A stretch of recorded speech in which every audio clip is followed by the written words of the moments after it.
ఓ పురుషుడా, నీ వివాహమైనప్పుడు నీ భార్యతో ప్రమాణం చేశావు. ఏమని ప్రమాణం చేశావు?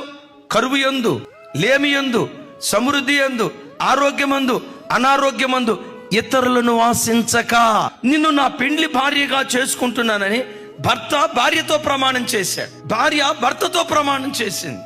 భార్యతో నువ్వు చేసిన ప్రమాణాన్ని ప్రాణం పోయే ఆఖరి క్షణం వరకు నువ్వు కాపాడుకోవాలి. వివాహమైన తర్వాత నా భార్య అందంగా లేదనో, నా భార్య వల్ల నాకు పిల్లలు కలగలేదనో, నా భార్య అందాన్ని కోల్పోయిందనో, మరొకళ్ళు ఎవరో కనపడ్డారోనని తప్పుడు త్రోవలకు వెళ్తే, ఓ బిడ్డ, నువ్వెవరివో తెలుసా?